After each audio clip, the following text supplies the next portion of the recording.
Hey guys, Joe here, and I just wanted to make a quick video. I did finally edit a couple of my videos, but they're processing today. One of them is a 30-minute computer video, so obviously that's not going up today because I have other things to do. But in the meantime, I wanted to make a video this morning because yesterday I came across a Mustang owner who has a very similar car to mine. It's a Sterling Gray GT track pack that has been lowered. He's put different wheels on his, which I've always wanted to do, but I haven't gotten around to yet. And he's got the Shelby style grille. Now, he built his car from American Muscle. Everything on his car is AmericanMuscle.com, and that's fine. I mean, it's decent stuff.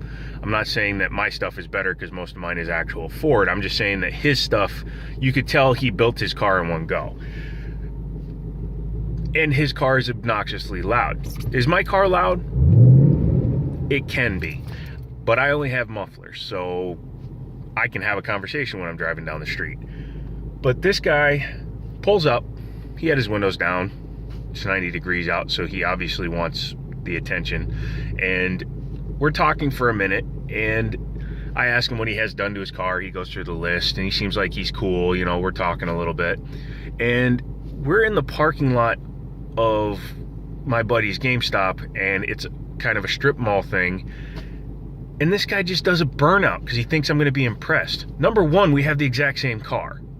Number two, he had no engine mods, so he doesn't make any more power than me.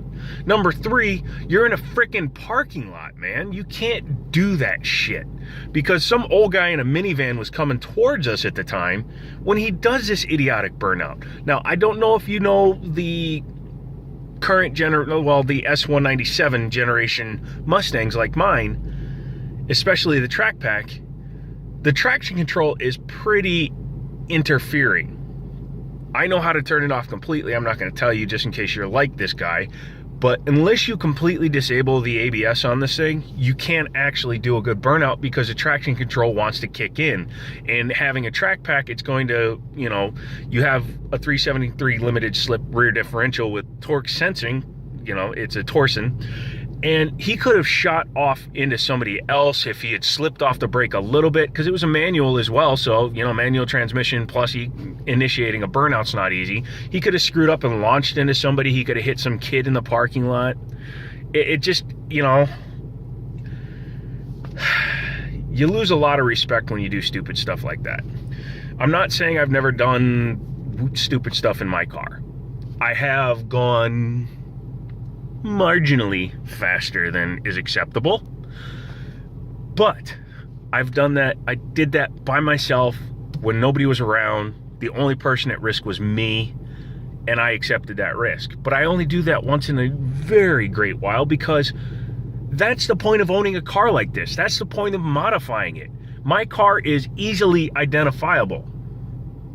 Maybe not quite as easy when he's around, but he's probably going to crash the damn thing anyway, so I don't care. But the reason I drive a 400 plus horsepower car, the reason I bought a Mustang, the reason I made it louder and painted the roof and lowered it and put a wing on it and took my fog lights out, is because I wanted to personalize the car. Now, if you're somebody that does something like this and then you have to have the validation of others, you're going to do something stupid. That's why there's all these crash compilations on YouTube of idiots smashing up their Mustangs or their Corvettes or their Vipers. People like to make fun of Mustangs because it's one of the more economically attainable 400 plus horsepower cars. But it's a trope because it's true. You can't drive like an ass. You have to be conscious of what you're doing, if not just for the fact that you're representing a community. Now, if you had a bone stock 2016, number one, I hate that design, so feel free to wreck those any chance you get. But if you have a bone stock car that looks like everybody else's, people will dismiss that. They'll be like, oh, well, just an idiot crashed his car because he's an idiot. But if you own a Mustang that's been in any way modified, I don't care if you put stripes on it and that's all you did, you all of a sudden become part of the stereotype that, oh, it's another Mustang driver that screwed up and killed 18 people because he's a moron. And, you know, like I said, I liked the guy's car up until the second he did a burnout in a freaking parking lot in front of another car. Because you're not impressing me, dude. It's like these idiots that go out and they can spin their tires in the rain. Here's the thing. Spinning your tires is easy. Maintaining control of a car with 400 foot-pounds of torque in a drenching downpour when you have 5,000 miles left on your tires, that's control. There's a big difference. There's a reason why my car has 140,000 miles on the original clutch. Why my car has 140,000 miles on the original brake rotors. Because I drive my car. Other people are beating on their cars. Huge freaking difference. And I wanted to make that clear today.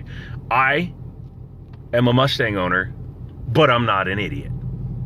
Anyways, that's about it. Let me know if you guys deal with people like that on a daily basis.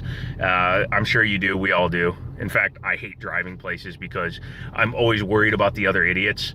And, you know, having a loud car, you pull up to a stoplight, any idiot that's in anything that looks kind of sporty tries to race you. And no, Scion TC, I'm not going to race you.